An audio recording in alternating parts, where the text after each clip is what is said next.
Frantz Fanon est né le 20 juillet 1925 à Fort-de-France en Martinique. Il est psychiatre et militant révolutionnaire, engagé dans la lutte pour l'indépendance de l'Algérie, et dans le combat international contre le colonialisme. En 1952, à l'âge de 27 ans, il publie son célèbre ouvrage, Peau noire, masque blanc.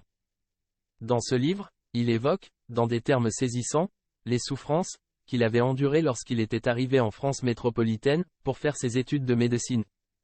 Il y évoque le racisme, du fait de n'être jamais reconnu sur le plan professionnel, par ses collègues blancs, ainsi que les humiliations subies. En 1953, il exerce son métier de psychiatre en Algérie. Il devient médecin-chef d'une division de l'hôpital psychiatrique de Blida en Algérie. Sans doute parce qu'il avait lui-même subi ce genre de violence raciste, il combattit alors fermement les thèses de son collègue, Antoine Porot, le chef de file de l'école algérienne de psychiatrie. Ce dernier, qui était alors un représentant éminent de la psychiatrie française, écrivait à propos des Algériens, hâbleurs, menteurs, voleurs et fainéants.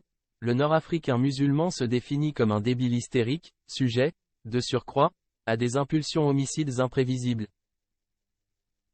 Fanon ne s'est pas contenté de critiquer verbalement ces stéréotypes racistes.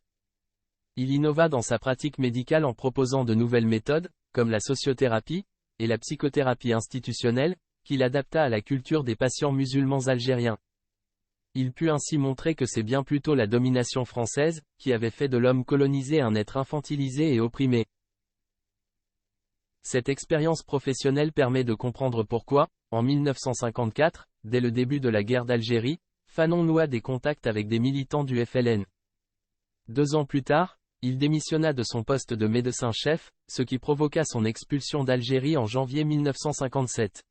Il décida alors de renoncer à sa nationalité française, pour se définir comme un citoyen algérien.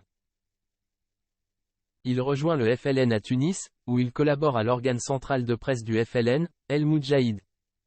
En 1958, il se fait établir un vrai faux passeport tunisien au nom d'Ibrahim Omar Fanon. En 1959, il fait partie de la délégation algérienne au Congrès panafricain d'Accra. En mars 1960, il est nommé ambassadeur du gouvernement provisoire de la République algérienne, GPRA, au Ghana. Il échappe durant cette période à plusieurs attentats au Maroc et en Italie. Il entame à la même époque l'étude du Coran, sans pour autant se convertir à l'islam. Début des années 60, il est gravement malade. Atteint d'une leucémie, il se fait soigner à Moscou, puis, aux États-Unis près de Washington, où il meurt le 6 décembre 1961 à l'âge de 36 ans, quelques mois avant l'indépendance algérienne.